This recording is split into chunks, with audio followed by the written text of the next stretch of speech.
Bom, então a gente dá início ao último episódio da série Forma Spells Out, do ano de 2023, o evento de hoje é muito especial, porque a gente recebe aqui a professora Ruth Lopes, né?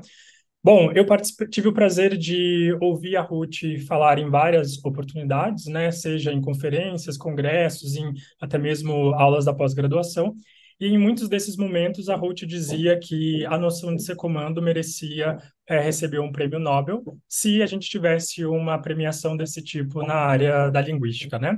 E aí, quando eu pensei em chamar alguém para trabalhar com o tema, né, discutir com o tema de ser comando, a primeira pessoa que veio na minha cabeça certamente foi a Ruth. E, para além disso, né, a série Forma Spells Out surgiu num contexto de discussão de ser comando. Então, eu me lembro que, quando eu estava no mestrado, a gente estava na sala do Forma discutindo ser comando, e, a partir disso, surgiu a ideia de fazer esse formato, né, de de apresentações que discutissem alguns temas essenciais para a formação de gerativistas, né? Então, a série Forma Spells Out é um ambiente oferecido pelo Núcleo de Pesquisa Forma, do Departamento de Linguística da Unicamp, na qual procuramos reforçar alguns conceitos essenciais que muitas vezes passam despercebidos por fugir do escopo de pesquisa de cada um. Então, com o objetivo de munir os membros do Forma com ferramentas conceituais para terem uma formação mais ampla, o Forma Spells Out se baseia no conceito do TED Talks, em que ideias merecem ser espalhadas. Então, como eu adiantei, né, hoje a gente tem o prazer de ouvir a professora Ruth Lopes, que é a professora livre-docente do Departamento de Linguística da Unicamp. A Ruth foi a primeira coordenadora associada do Forma, lá em 2009, quando o núcleo Forma foi criado. Atualmente, a Ruth é professora colaboradora na Unicamp e é um grande nome na área de sintaxe do português brasileiro, aquisição de sintaxe e também em temas de interface e sintaxe semântica, a partir da teoria gerativo-transformacional. A Ruth coordenou e participou de diversos projetos de pesquisa, como a aquisição de estruturas elípticas, condições de licenciamento e recuperabilidade, as expressões nominais em línguas com e sem artigos, questões de interface e sintaxe semântica, um estudo translinguístico sobre alguns casos de elipse, e atualmente está coordenando o projeto Diferentes Casos de Elipses Verbais e a Altura da Elisão. Em coautoria com Carlos Mioto, Maria Cristina Figueiredo Silva, a Ruth escreveu o Novo Manual de Sintaxe, um livro aí que certamente forma alunos em sintaxe gerativa de norte a sul no Brasil, né? Então é com muita alegria que nós fechamos a temporada de 2023 do Forma Spells Out com alguém de peso. Então, sem mais delongas, damos início à apresentação da professora Ruth Lopes, que está intitulada O que você precisa saber sobre ser comando. Bom, quero agradecer ao Paulo, ao Forma, mas na pessoa do Paulo. O Paulo é sempre muito generoso comigo, metade do que ele disse é exagero. E quero agradecer ao Paulo também por ter organizado todos os nossos eventos do Forma esse ano, que foram muito, muito bons. E isso sempre dá um trabalho danado, né? O Paulo está dizendo que a minha apresentação chama o que você precisa saber sobre esse comando, mas na realidade eu vou falar de forma mais geral o que você precisa saber sobre comando, porque a gente vai passar por ser comando, mas antes a gente vai passar por outras formulações do conceito, né? Então você já sabe que eu gosto muito do conceito, conceito que mora no meu coração. Eu espero que ao final da apresentação more no coração de todo mundo também, ok? Ah, bom, eu vou seguir uma linha do tempo, não só em termos das pessoas que propuseram conceitos sobre comando, mas também a linha do tempo vai ser a mesma aqui da minha apresentação, ok? Toda vez que eu falava que alguém merecia um Nobel por comando, eu pensava na Reinhardt, que na realidade estabeleceu o conceito de ser comando, né, que de fato é o mais conhecido de todos nós, né?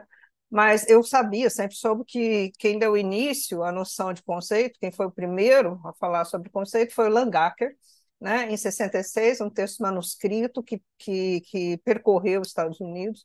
Vocês vão ver por que isso é importante, mas o texto foi publicado em 1969, num livro chamado Modern Studies in English, que, por acaso, a biblioteca do Yale tem. Tá? Eu recomendo o texto dele fortemente. Algumas pessoas vão ficar de fora. Então, por exemplo, antes do Langacker, Kleiman, num texto de 1964, usa uma relação sintática que ele chama em construção com, in construction with, e o fenômeno específico que o Kleiman estava olhando era escopo da negação, né? O próprio Langacker vai discutir o conceito de em construção com do Kleiman no artigo dele, mostrando que, na realidade, não é exatamente um conceito de comando, ok? Por isso que eu não vou falar do Kleiman aqui, porque eu tenho que escolher algumas coisas para falar, senão não dá tempo de falar de todo mundo. Depois a gente vai para o Lasnik, com a formulação em 76 de comando, mas eu não vou falar diretamente do Lasnik, eu vou falar do Lasnik através dos olhos da Reinhardt. Ele teve a definição dele de comando com K, comando, tem uma importância para a formulação de ser comando da Reinhardt, ok? Vocês veem que é mais de uma década dela escrevendo sobre ser comando, né?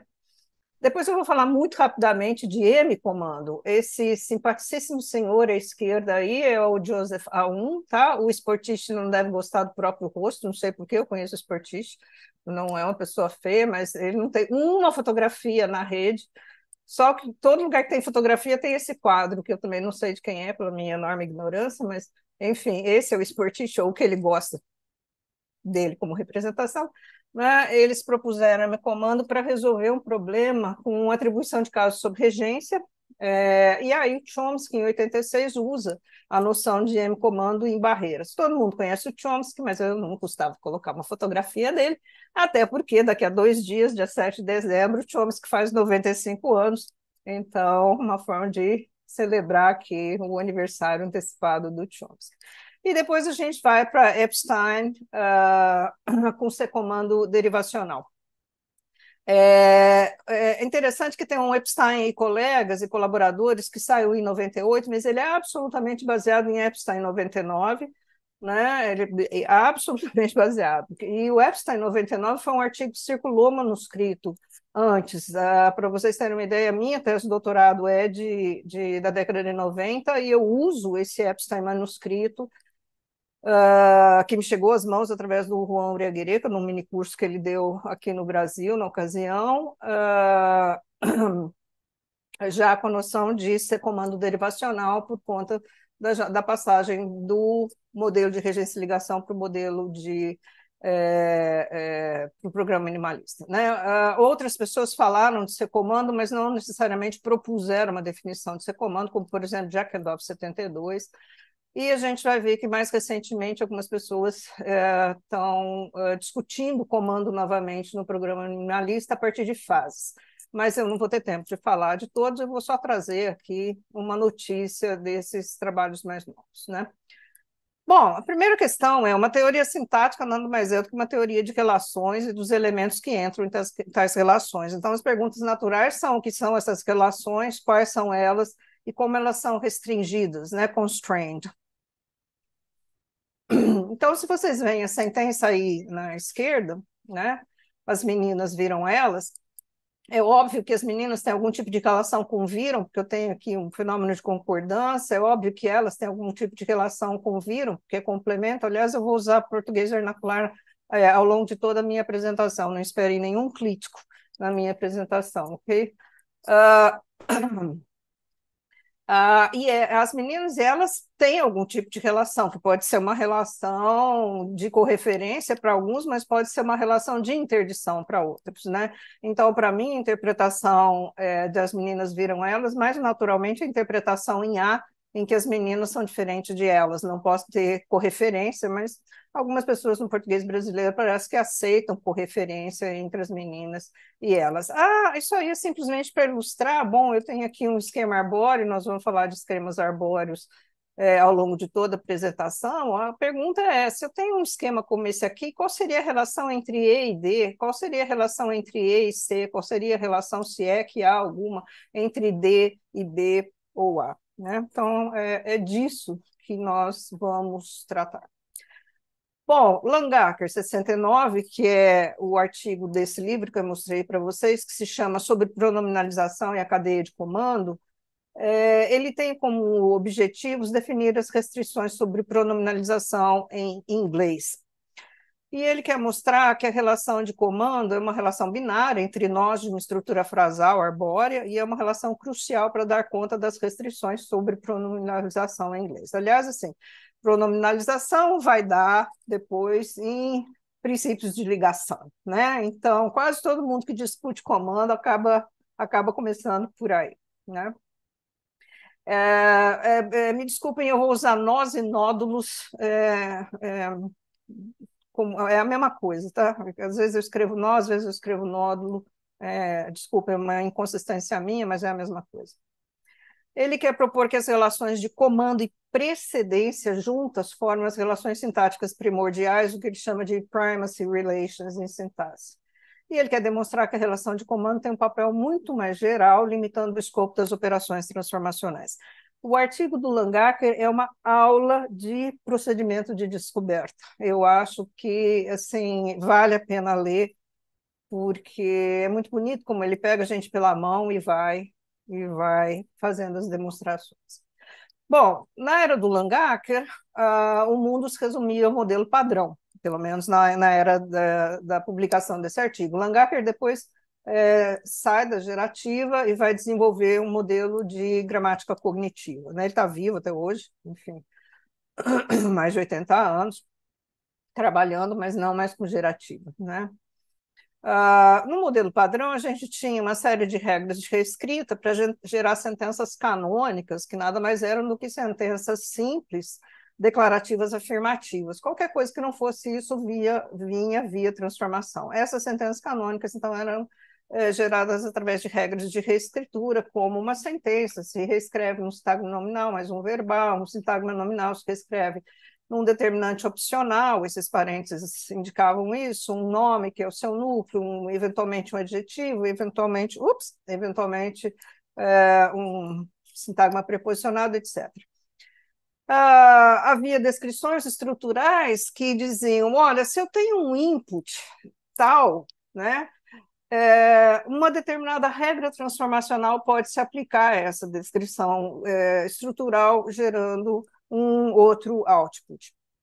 Eu vou dar um exemplo com voz passiva. Se a gente tem João chutou a bola, a descrição estrutural eu tenho um NP1, um verbo mais um afixo, eu tenho um NP2. Se eu encontrar uma descrição estrutural dessa natureza, eu posso aplicar uma transformação de voz passiva que consiste em NP2, introdução do verbo auxiliar mais afixo, verbo mais particípio, e por NP1 como um elemento opcional. Okay? E isso vai dar, então, a bola foi chutada pelo João. Eu estou ignorando aqui duas coisas, pulo do afixo, vejo, o afixo sai do verbo principal e ele pula para o verbo auxiliar, e a concordância de particípio, numa língua como português, românica, né? E também o fato de que as regras transformacionais eram ordenadas, mas isso não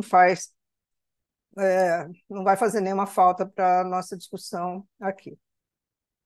Bom, pronominalização, para vocês que são muito novinhos, era uma regra, tá? Então, os pronomes não entravam numa estrutura profunda, né? Então, eu teria alguma coisa como Penélope, 4. Penélope xingou Pedro A e caluniou Pedro B, em que Pedro A é igual a Pedro B, então eu posso ter uma regra de pronominalização, pronominalizando Pedro B, ok? Eu não quis formalizar a regra, uma regra presa a contexto, bastante complexa, mas é só a gente saber que tinha uma regra que fazia essa transformação. Okay? E gerava, então, como output, Penélope xingou Pedro, caluniou ele, ou caluniou, mas, como eu falei, eu vou usar português vernacular. Né? Essas mulheres admiram essas mulheres, em que essas mulheres A igual a essas mulheres D, então eu posso ter nesse caso, ou tenho que ter nesse caso, pronominalização mais o self, que era a regra de transformação reflexiva, gerando como output 5 linhas, essas mulheres se admiram. Ok? A pergunta do Langacker é: sob que circunstâncias um sintagma nominal definido, NPA, A de antecedente, tá, pode ser usado para pronominalizar um NP, P de pronominalização, idêntico? Tá? Então, essa é a pergunta. Então, ele se pergunta como que isso pode acontecer numa sentença como 7, por exemplo. A Penélope xingou o Pedro e caluniou ele, né? E a primeira coisa que ele nota, bom, veja, nós estamos num modelo em que X barra nem era imaginada, tá? E que também, assim, não necessariamente a árvore era binária, né? A gente podia ter relações múltiplas, como vocês estão vendo aí na relação de coordenação. Então, a gente pode ter, para essa sentença, Penélope xingou Pedro e caluniou ele, mas a gente não pode ter Penélope xingou ele e caluniou Pedro. A primeira pergunta óbvia, então, bom, é precedência, né? E o Langacker vai formular como está aí abaixo de 9. E o NP antecedente não pode ser usado para pronominalizar um NPP se o NPA e NPP são elementos em estruturas coordenadas separadas e NPP precede NPA. Tá? Vejam, precedência estava quase que dado para o Langacker, dada a natureza das descrições estruturais e das transformações, porque elas eram dependentes de ordem linear, né? Então, era uma relação basicamente dada para ele, né? Em relação à reflexivização, né, ela é uma forma especial de pronominalização. Então, ele vai dizer que o NPA e NPP são constituintes em uma mesma sentença simples, e a restrição sobre a reflexivização simplesmente seria que o NPP não pode preceder NPA. De novo, a gente tem precedência aí como essencial. Bom, ao longo de toda a apresentação é o seguinte: toda vez que dois sintagmas nominais estão com a mesma cor, eu estou pressupondo que eles são correferentes, tá? Porque muitas sentenças superficialmente são boas se eu não pensar em correferência, mas a minha questão aqui é correferência, tá? Então, essas mulheres admiram essas mulheres. A gente pode ter como output 12, essas mulheres se admiram, those women admire themselves, mas a gente não pode ter o inverso com precedência, né? Themselves admire women, admire those women. Eu coloquei em inglês porque em português se admiram essas mulheres, é uma estrutura superficialmente absolutamente ótima, mas a estrutura dela não é ser sujeito, admiram essas mulheres objetos, seria alguma coisa como algum tipo de categoria vazia, ou ser como próclise do verbo, e essas mulheres como algum tipo de sujeito posposto, afterthought, qualquer coisa desse tipo. Tá? Por isso que eu quis colocar em inglês. E a gente também não pode ter essas mulheres admiram elas, those women admire them. Né? E ele vai resolver isso dizendo, é fácil pensar em termos da ordem das transformações. Uma transformação reflexiva, como ocorre numa sentença simples, ela sempre ocorre antes de uma transformação de pronominalização, quando os dois NPs estão na mesma sentença, o que eu acabei de falar. Né? Ou pode pensar também que reflexivização não é exatamente uma operação diferente de pronominalização, mas ela é uma pronominalização mais self, né, mais reflexivo, quando os dois NPs estão na mesma sentença. Mas o que acontece em sentenças complexas, encaixadas, não coordenadas? Até aqui ele está falando de coordenadas e reflexivas simples, né? Precedências entre antecedente e pronome dá conta do recado? E aí ele começa a brincar com isso. Então, eu vou dar esses gatinhos para a menina que quer eles, ok? Eu vou dar eles para a menina que quer esses gatinhos? Não, ok. A menina que quer eles vai receber esses gatinhos como um presente meu. E aí agora os problemas começam, né? Porque 16 eu tenho precedência do pronome em relação ao sintagma nominal, mas 16 é ruim e 17 eu tenho a mesma precedência e 17 é boa. Uma pergunta óbvia, tem a ver com a profundidade do encaixamento? Não, porque o encaixamento em 15 e 16 é exatamente o mesmo e não resolve o problema, né?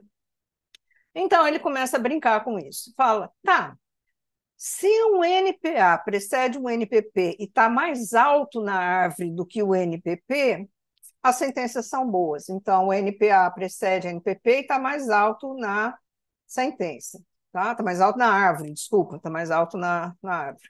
Então, o Ralph é muito inteligente, Ralph é muito mais inteligente do que ele parece. Ok. Se o NPA precede o NPP, mas o NPP está mais alto na árvore do que o NPA precede, mas o NPP está mais alto na árvore. Tudo bem, a sentença é boa também. A mulher que está para casar com o Ralph está aqui, vai visitar ele aqui amanhã. Se o NPP precede o NPA, mas o NPA está mais alto na árvore do que o NPP, parece que também não tem problema nenhum. NPP está precedendo o NPA e o NPA está mais alto na árvore do que o NPP. A mulher que está para casar com ele aqui, vai visitar o Ralph aqui amanhã. Agora, se o NPP precede o NPA, como a gente está vendo aqui, e está mais alto na árvore do que o NPA, aí as sentenças não são boas. Ele é muito mais inteligente do que o Ralph parece. Se a gente comparar com a 18, né, a gente tem uma situação parecida, mas, entretanto, a coisa não funciona agora para 21. É,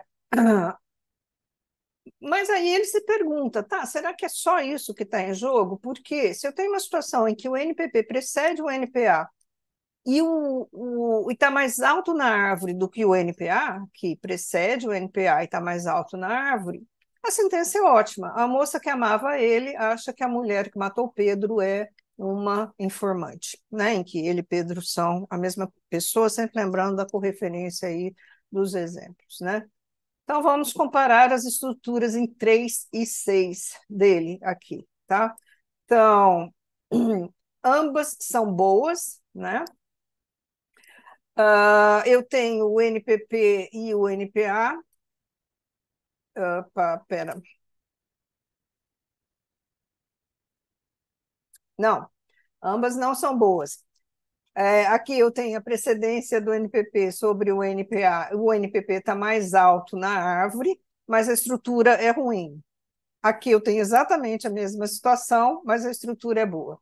Então, ele tem que comparar as duas estruturas e ver o que está acontecendo, né? Então, eu tenho precedência do NPP sobre o NPA e o NPP mais alto na árvore, mas essa gera sentenças agramaticais, essa gera sentenças gramaticais. E a gente está vendo onde é que isso vai dar. Vai dar em comando pela primeira vez, porque ele vai dizer o nódulo S, essa de sentença, que domina diretamente NPP, também domina NPA.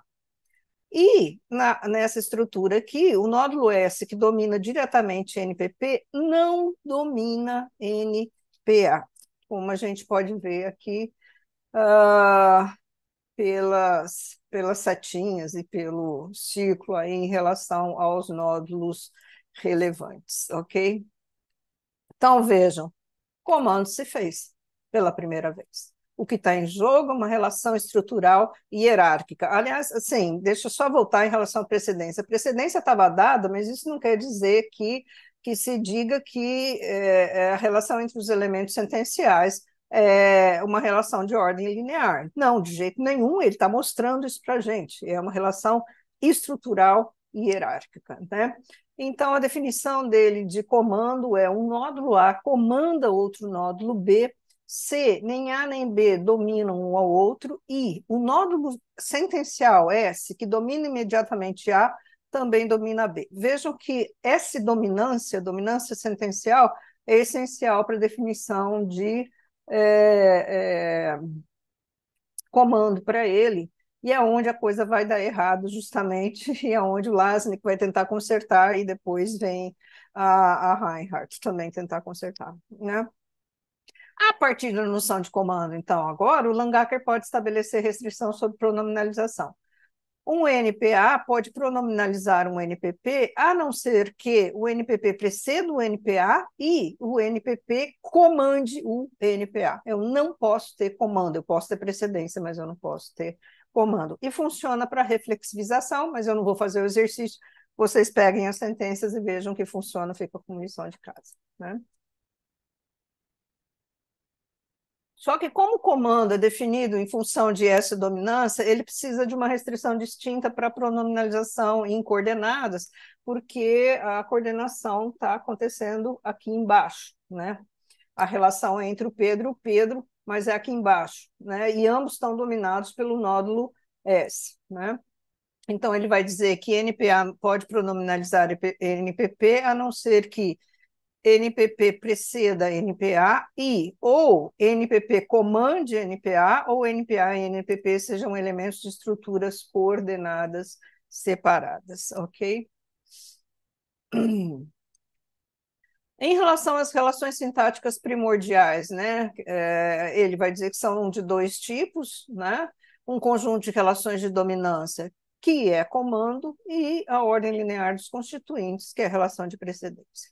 Ele explora várias evidências independentes para mostrar que essas relações primordiais de fato estão em jogo, fica também como lição de casa para vocês lerem o artigo dele e verem como elas estão em jogo, mas ele explora essencialmente o escopo da negação sobre itens de polaridade negativa, né? Coisas como eu não imaginava que ele tinha algum dinheiro, em que em línguas como inglês, se eu tenho uma negativa, que necessariamente esse item tem que ser positivo, porque eu tenho uma relação aqui de escopo e uma relação de comando entre esses dois elementos. E ele vai explorar também apagamento do sujeito em encaixadas infinitivas, que mais modernamente a gente chama de estrutura de controle, né?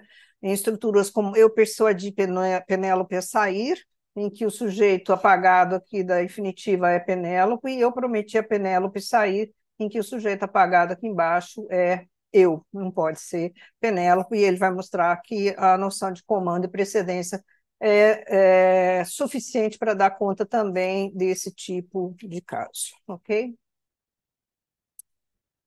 E aí, procurando coisas na internet, né, sobre comando, eu encontro quem mais? O Ross, John Robert Ross, o cara que inventou o maior número de princípios, né, na gerativa, né? Ilha, o princípio da cobertura, Penthouse Principle, enfim, quanta coisa que o Ross deixou de legado, né? E eu encontro um manuscrito do Ross, datilografado, uma nota sobre comando. Eu vou bem rapidinho aqui, tá? É que eu tenho uma paixão particular pelo Ross também, que, aliás, hoje responde por Raj Ross, não mais John Robert. Mas o que é interessante, veja, ele está falando sobre a noção de comando do Langacker em 1967. O Langacker estava na Califórnia, o Ross no MIT. Então, esse manuscrito de 66 atravessou literalmente os Estados Unidos e chegou na mão do Ross, numa época que não tinha internet, né? Tinha correio, tinha mala das pessoas viajando para as conferências, etc. e tal.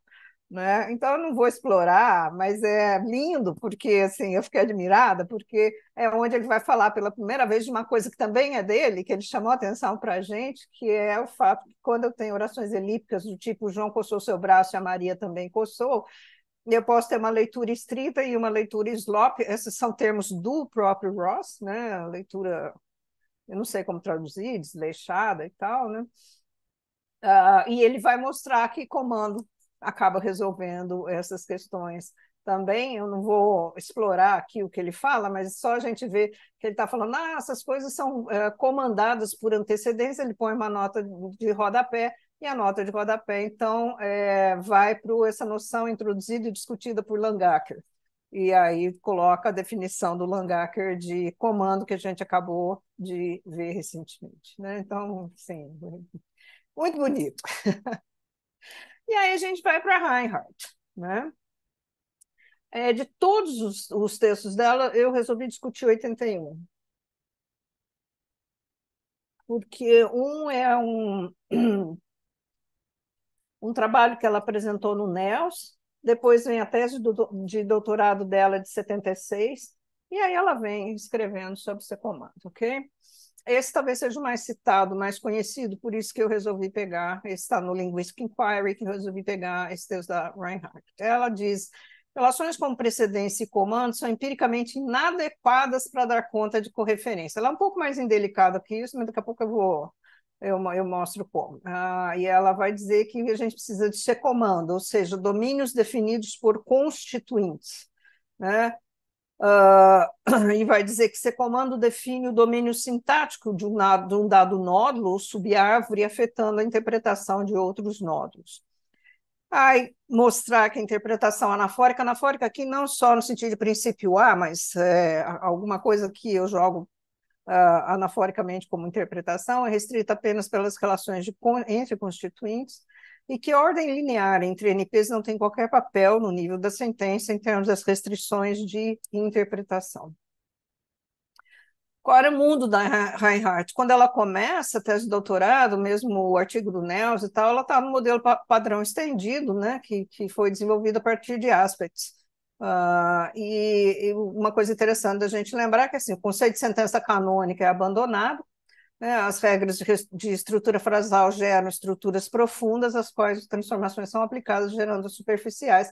Então, assim, a regra de pronominalização deixa de existir, um pronome já entra, a estrutura é formada, e aí eu tenho processo de inserção lexical e o pronome diretamente colocado na estrutura profunda, né? E ela pega os primórdios de regência e ligação, ela já apresenta estruturas binárias, mas ainda não com a cara do X-barra.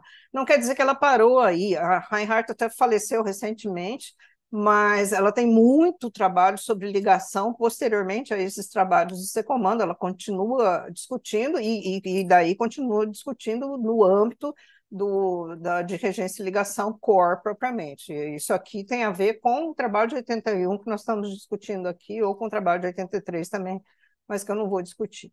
Okay? A sessão de inauguração do artigo dela se chama A Irrelevância de Precede Comando. Okay? Então, ela fala, a primeira coisa que ela fala assim, ao invés do nódulo S sentencial, da S dominância, o papel central que isso tem na definição de comando para o Langacker, talvez o mais natural fosse definir nódulos cíclicos, quaisquer que sejam eles, né?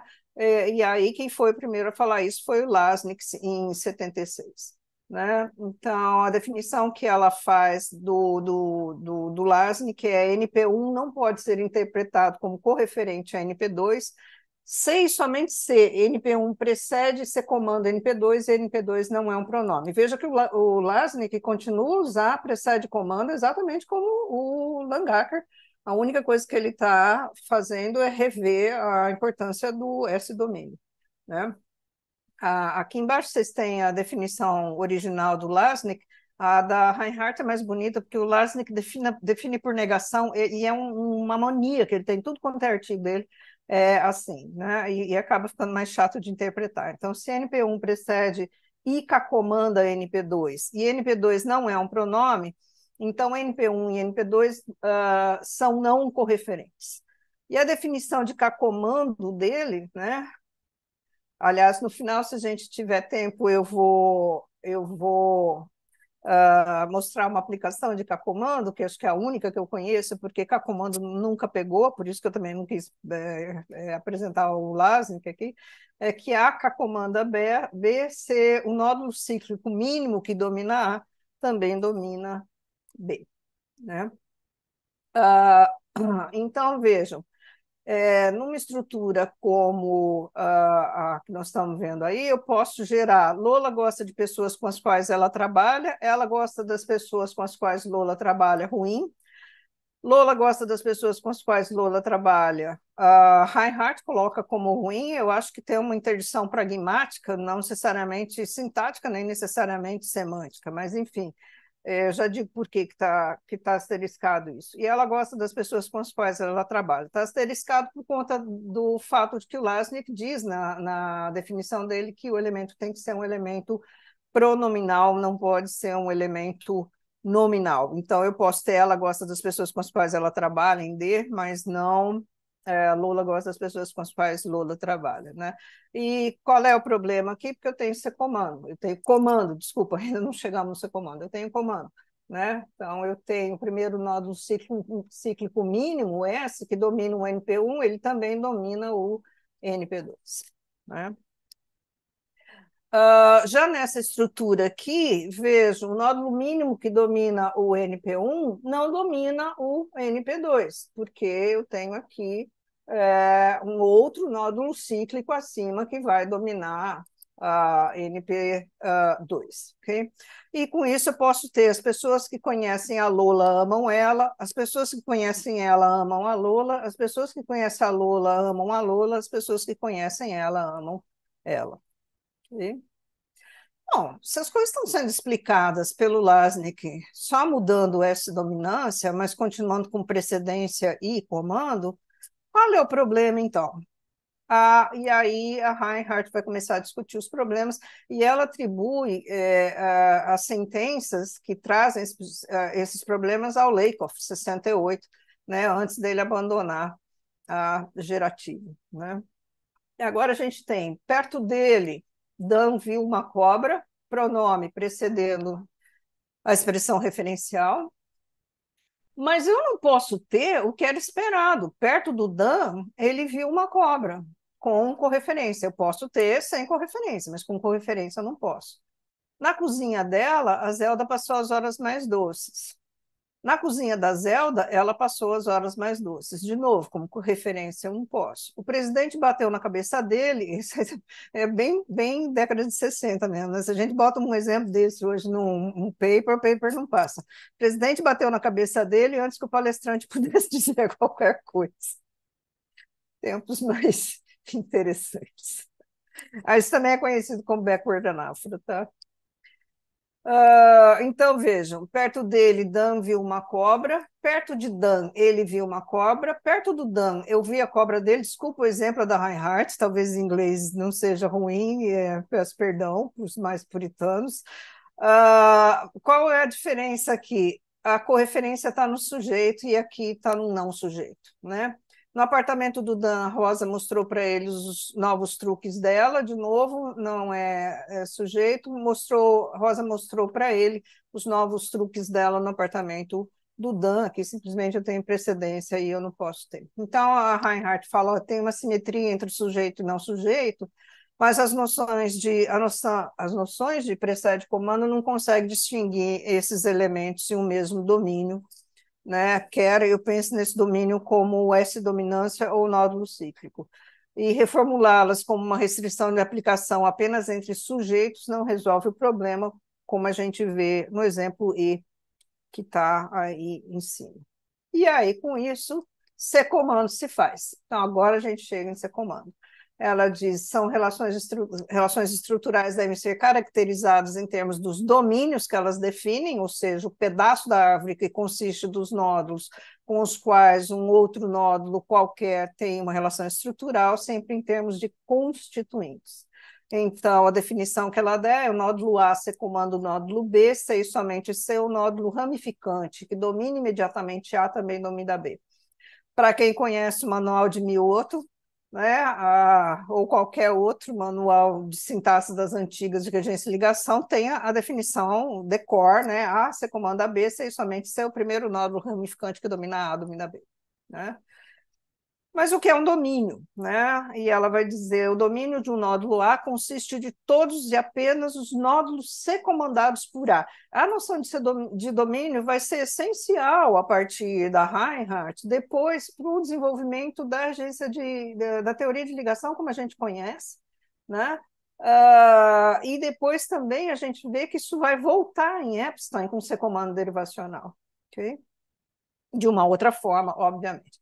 Mas logo em seguida, eu vou falar muito rapidamente disso, mas logo em seguida ela reformula a definição de ser comando dela para acomodar estruturas em adjunção. Vocês não estão muito familiarizados com esse tipo de árvore, isso aqui é um nódulo S barra, que seria um CP para a gente hoje, tá? Que acomodaria os complementizadores.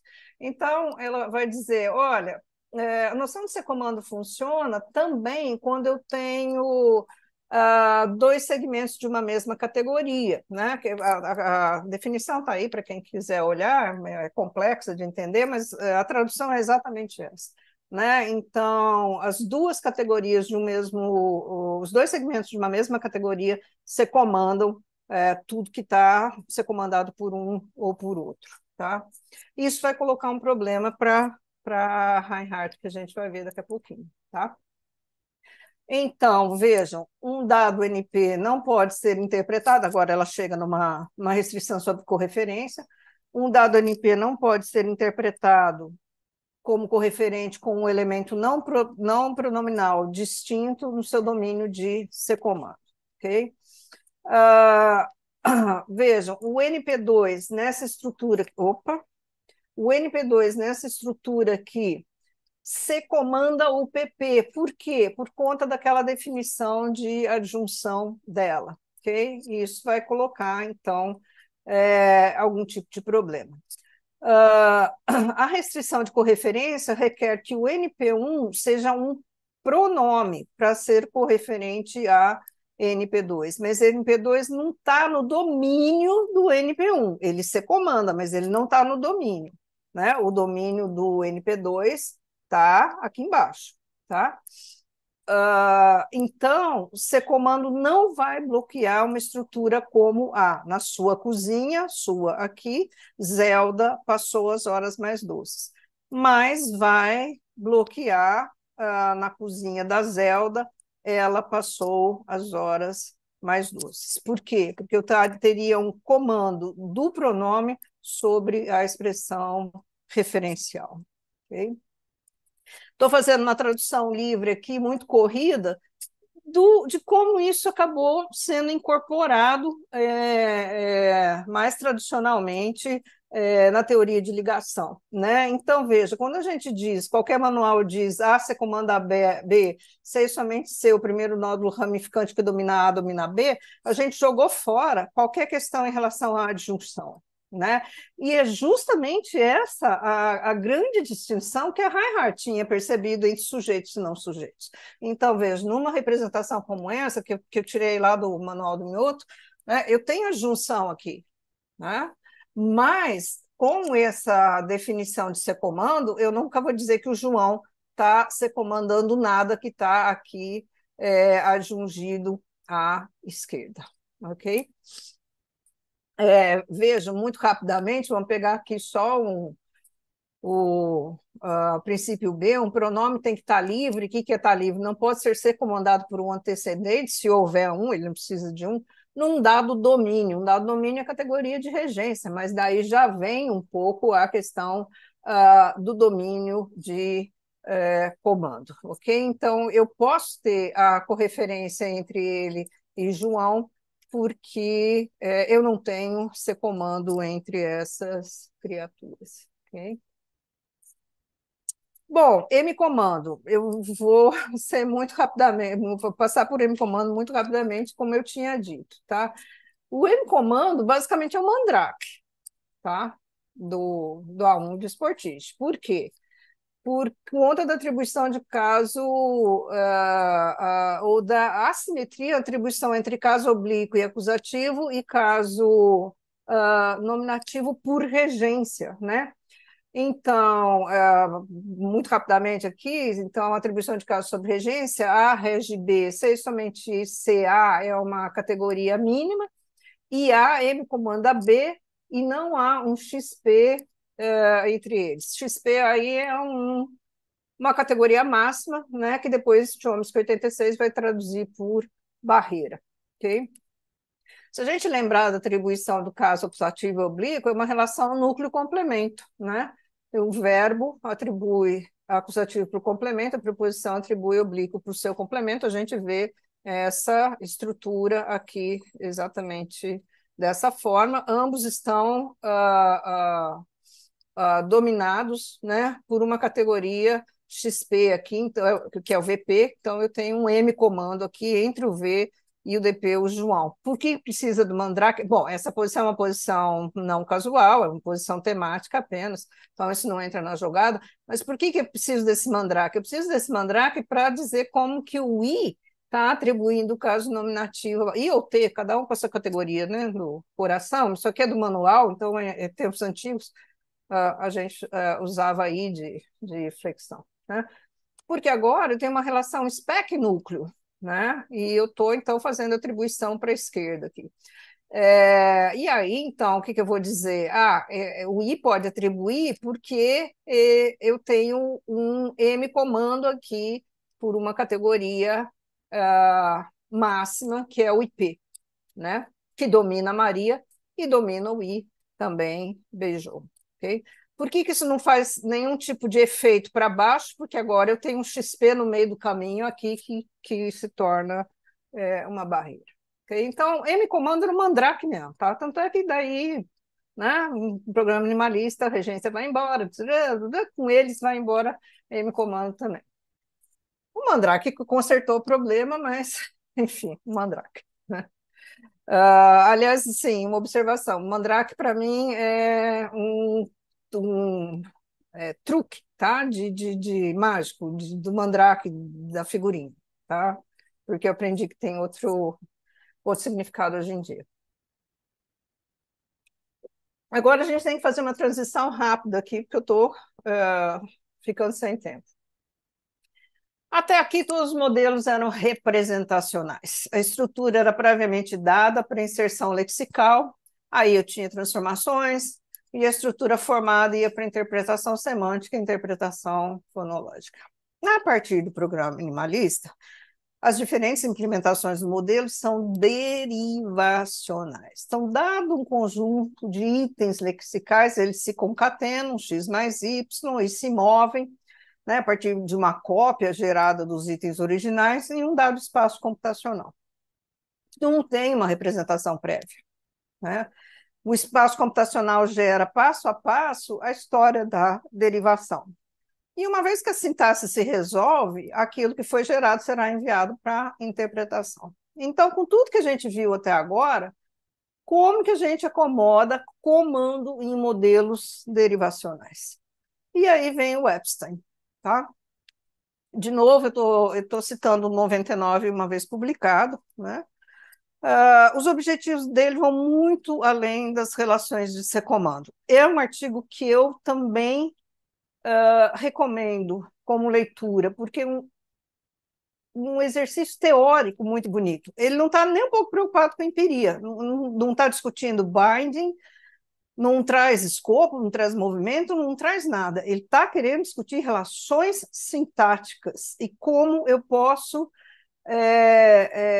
mostrar como essas relações funcionam, tá? E ele faz isso muito bem no artigo.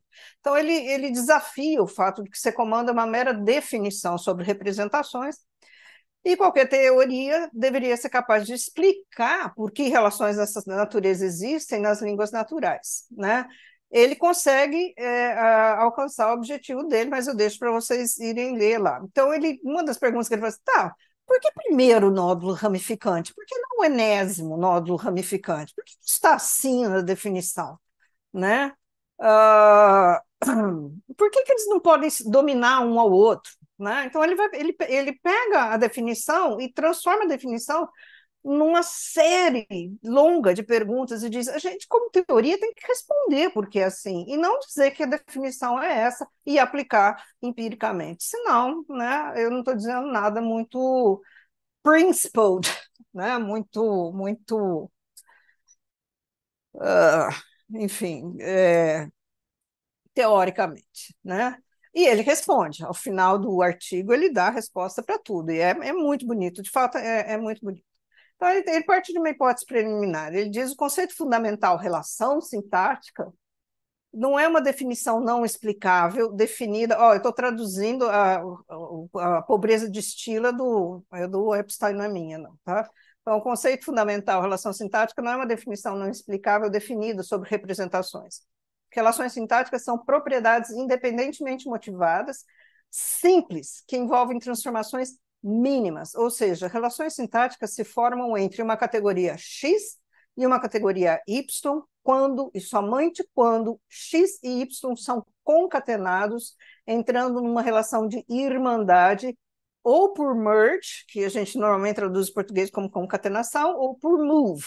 O que é importante a gente lembrar é que move no programa minimalista é uma operação como merge, porque na realidade move simplesmente eu copio alguma coisa que já está na derivação e movo para um outro lugar da derivação, né? Então são operações semelhantes.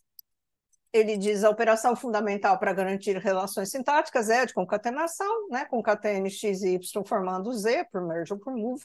Né? E essa regra aplica-se ciclicamente, estabelece uma única iteração as relações de irmandade e paternidade. Por quê? Se eu concateno x com y, eu preciso de um rótulo para essas criaturas. Bom, isso está sendo meio questionado ultimamente, mas vamos dizer assim, eu preciso de um rock, né? vamos chamar de Z, né? Então, eu crio uma relação de irmandade entre X e Y e automaticamente eu crio uma relação de paternidade. Eu estou usando paternidade porque ele usou paternidade, mas desculpa, politicamente incorreto, eu deveria ter dito maternidade. Havendo a concatenação de duas categorias, e elas entram, então, em relação de secomando. E aí ele dá a definição de secomando derivacional. X secomanda todos e apenas os termos da categoria Y, com a qual X foi conectada, pareada, através de concatenar ou mover durante o curso da derivação. Então, vamos ver uma definição de termo. Então, vamos ver a definição de termo do Chomsky, que é aqui o Epstein usa. Né? Para qualquer estrutura K, K é um termo de K. Se L é um termo de K, então os membros dos membros de L são termos de K. Vamos traduzir, porque é muito mais simples do que a gente imagina. Eu estou colocando categorias aqui, mas no programa minimalista elas não existem. Eu estou colocando como coisa mnemônica para a gente aqui na apresentação. Né? A ideia do programa minimalista é que, na realidade, a gente tem estruturas despojadas, bare phrase structures, né? Em que os itens lexicais é que vão se autorrotulando e eles vão, ao longo da derivação, saindo de uma posição de nível zero para nível máximo ou nível intermediário. Tá? Então, vejam, o ele foi gerado nessa posição como complemento de preso. Né? Depois ele é copiado e aí ele é movido aqui para a posição de especificador do I, tá? Então, vejam, o D, ele foi pareado por um movimento ao Y barra, desculpa, a I barra. I barra é um conjunto de termos. Quais? Ele próprio, né? Porque ó, K é um termo de K. Então, ele próprio, né? Quem mais? O I, o V e o D, ok? Dessa forma, quando foi concatenado ao conjunto de 5 termos, e é justamente concatenar que estabelece relações sintáticas, então o D, ele entra em relação com, portanto, se comanda esses 5 termos e nenhum outro termo. No entanto, nenhum dos 5 elementos do conjunto ser comandado por D, desculpa, nenhum dos 5 elementos, né, aqui embaixo, se comandam o dele. Por quê? Porque é um termo que, quando eu chego nessa parte aqui da derivação, não pode se comandar, porque no curso, nesse ponto da derivação aqui, ele foi concatenado com V, né? Se comandando, então, os termos que estão aqui embaixo. Mas ele não está concatenado com essa criatura aqui ainda. Nesse ponto da derivação, essa criatura não existe. Só existe aquilo que está aqui para baixo. Tá? Precedência deixa de ter qualquer valor aqui, né? E vocês veem que as relações de secomando elas vão se modificando ao longo da derivação. Né? Então, assim, eu tenho uma história derivacional. Né? Quais elementos se concatenam com quais outros, em que ponto da derivação? E ele vai dizer que, então, tem a primeira lei. Só tem a primeira lei, tá? Então, deve ser a primeira lei, a primeira e única lei, né? T1 pode entrar em relação de secomando com T2 apenas se não houver nenhum ponto da derivação em que T1 é um termo de K1 e T2 é um termo de K2 e não há nenhum K3, tal que K1 e K2 sejam ambos termos de K3. Fazer uma tradução ligeira.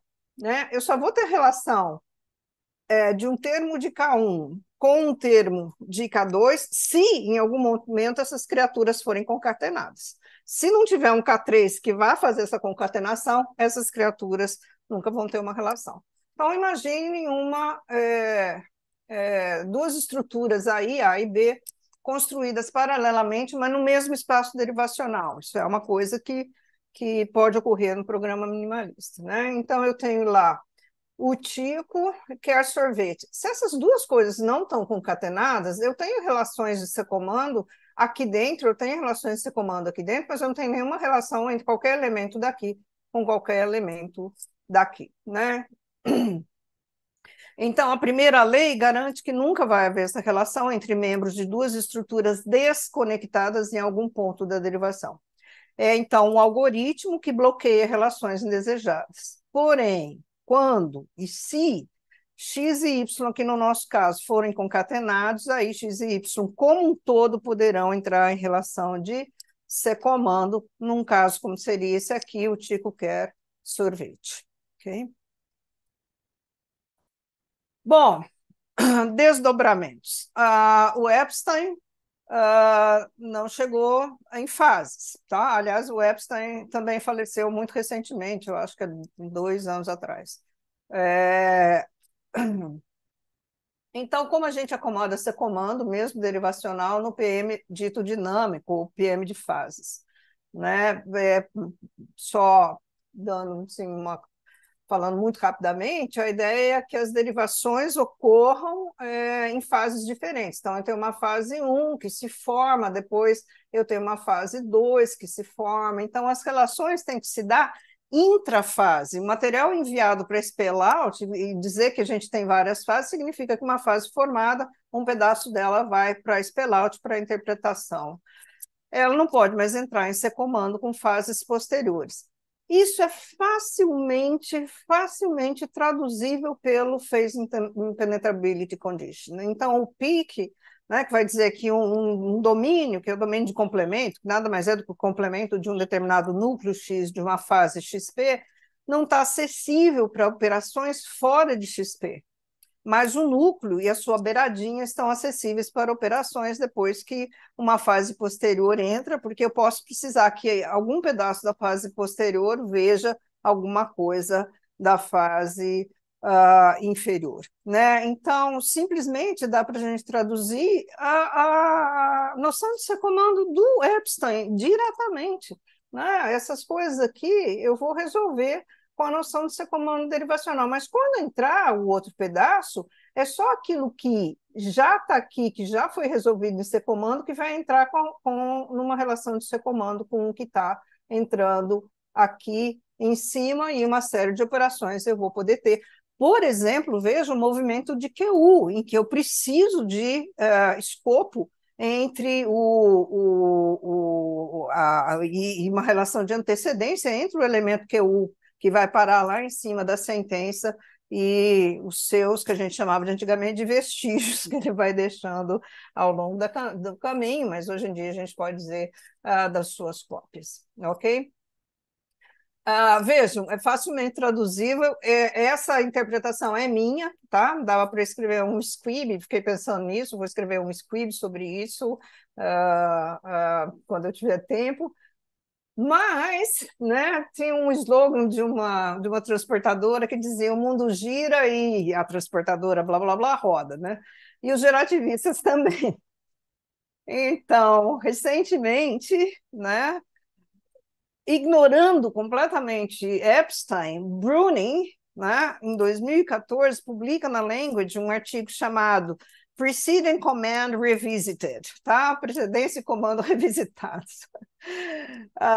Em que ele vai ressuscitar o Langacker, fazendo uma crítica muito pesada a Reinhardt, né? E vai propor a noção de comando fásico, tá?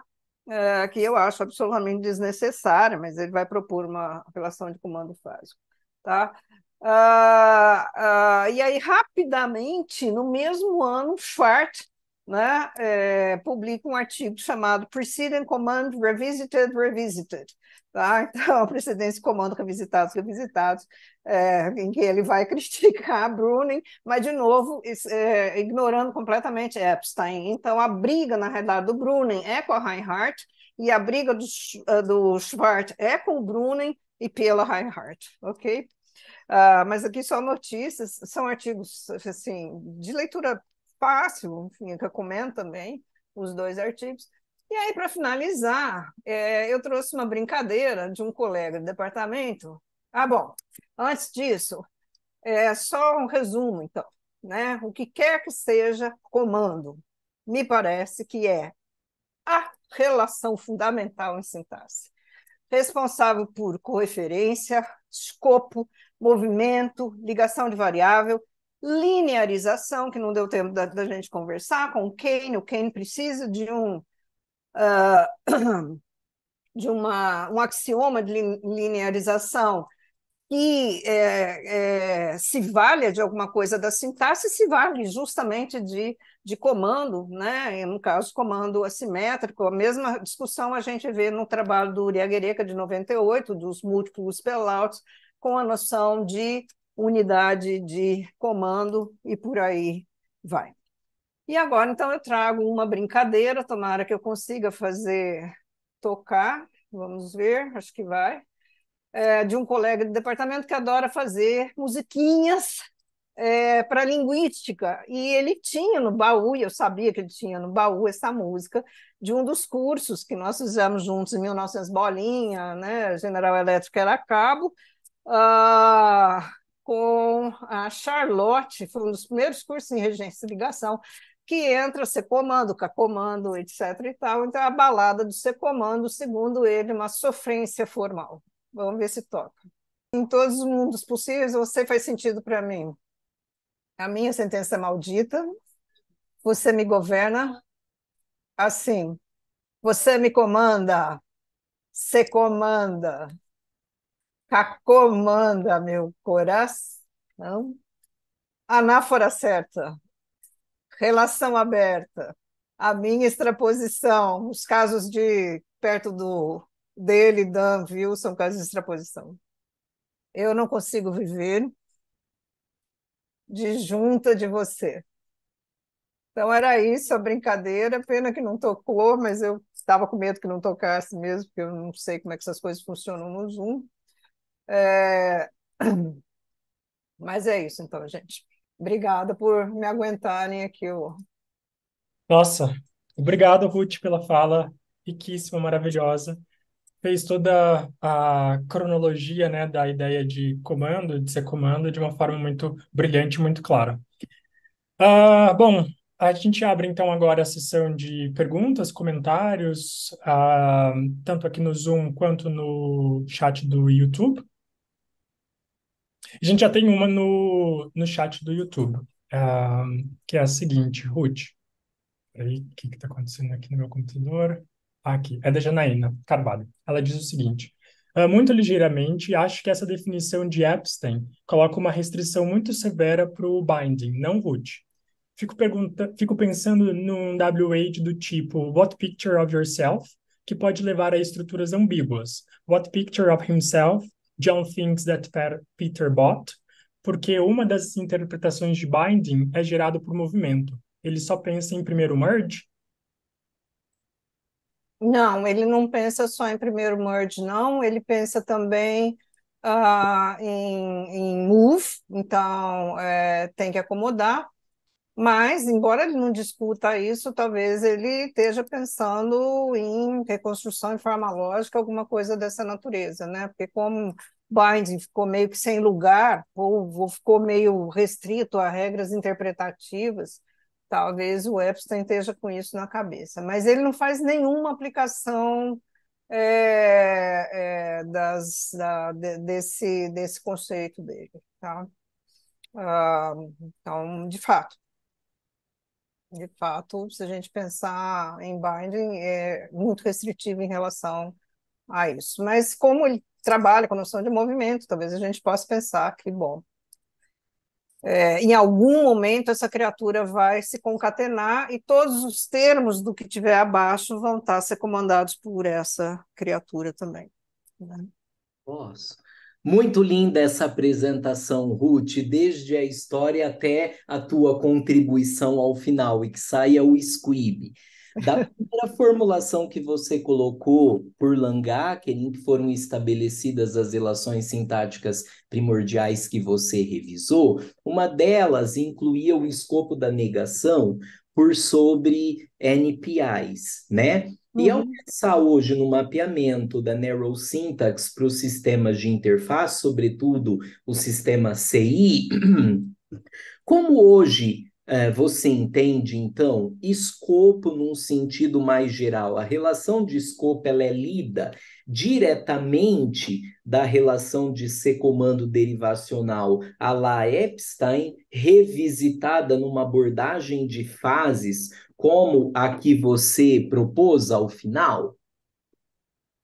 Ah, eu acho que é a única saída. Veja, qual era o problema que eles, quando ele está pegando os dados quando ele está pegando o fenômeno que o Kleiman olhou? Negação era uma transformação, né? Então, a negação era colocada sempre acima de tudo. E depois tinha que explicar como é que aquilo que estava lá em cima dava conta dos fenômenos lá para baixo, né? Com precedência essencial para ele, então ficava meio sopa no mel para você conseguir explicar as relações de escopo. Ah, hoje em dia, eu acho que assim, a gente tem que pensar em duas coisas. Eu acho, sim, que uma definição como ser comando derivacional vai dar conta disso, porque independentemente de onde a criatura está, uma hora ela vai subir e ela vai estabelecer uma relação de ser comando com o que quer que esteja embaixo que ela ou tenha que ligar, ou, enfim, o que quer que ela tenha que fazer, né? A grande pergunta, essa pergunta não é minha, é uma pergunta que o Uri Aguirre fazia, mas sempre me faz perguntar, é até onde a gente precisa da relação de escopo, né?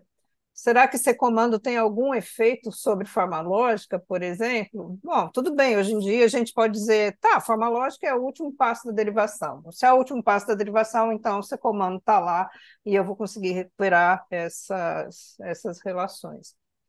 Não sei. Obrigado. Imagina, aqueles obrigada eu por vocês estarem aqui, né? Porque vocês não têm nada para aprender aqui com Tem isso. tudo para Só aprender. coisa antiga que vocês não viram. Tem tudo para aprender. Ti, na verdade, não era uma pergunta, mas era mais que eu queria ouvir de ti. Mas eu acho que primeiro assunto foi contemplado pelo teu último slide, porque eu queria que tu contasse um pouco quais os impactos, né, para a teoria, essa noção de comando e de ser comando gerou, mas acho que quando tu diz lá que é a relação fundamental em sintaxe, que tem a ver com que foi implementado, né, a partir de linearização, acho que isso contempla. Mas eu queria te ouvir um pouco falar sobre aquisição e a noção de comando e ser comando, né, que ah, como que a criança lida com isso, esse tipo de coisa. Então, eu vou tentar dar uma resposta curta, mas eu acho que assim, todos os trabalhos de binding mostram que a criança lida com isso muito rapidamente, né? Muito rapidamente a criança lida com isso. Ah, ah, ela tem um pouco de problema com o pronome, com o princípio B da ligação em algumas línguas, né? Especialmente em inglês, que foi a mais estudada, mas Sérgio Bal mostra para o espanhol também, né? Ela tem um pouquinho de problema com o B, porque ela aceita a ligação local do pronome. Mas aí tudo bem, a gente pode dizer, a criança está fazendo uma confusão lexical, tem alguma uma coisa que ela não conseguiu separar entre um pronome reflexivo e um pronome pessoal, né? Mas ela respeita muito rapidamente esse comando. Quem mais trabalhou com isso, acho que foi a Rosalind Thornton e depois Stephen Crane, né? Eles vão dizer que justamente lida muito bem com isso, porque é universal, está dado, porque são relações que, de alguma forma, estão dadas, né? Talvez o problema maior dela seja categoria de regência, né? Para falar, essa criatura aqui pode entrar nessa categoria de regência, essa criatura não, que eu acabei de dizer, ela está lidando com o reflexivo e o pronome pessoal da mesma forma, talvez não, talvez ela esteja confundindo categoria de regência, não tenha chegado ainda ali, né? Embora não seja verdade com atribuição de caso, né? Então, línguas que têm atribuição de caso, se ela tem problema em categoria de regência, ela não deveria também atribuir casos sobre regência, se é que isso acontece assim, a gente pode dizer, não tem nada a ver, né? Uma explicação que já caiu de moda, é outra coisa. Ah,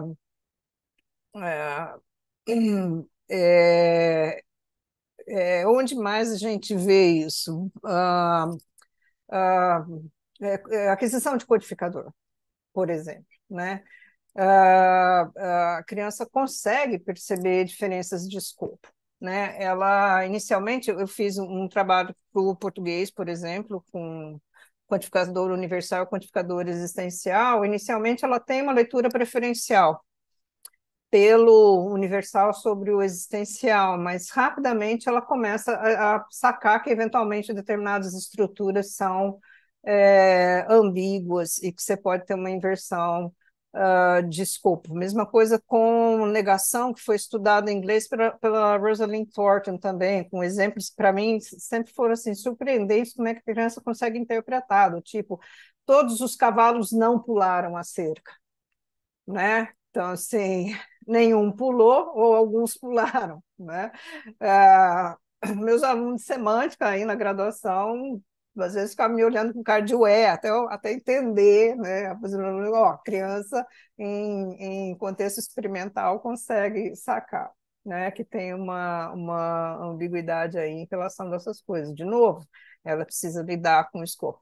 Finalmente, bom, tem uma simetria que está na literatura faz 500 anos de aquisição, e aí eu acho que é o grande orgulho que eu tenho na minha tese de doutorado, porque não tinha nunca uma explicação plausível para o fato de que a criança é, tem uma assimetria na aquisição entre sujeito e objeto.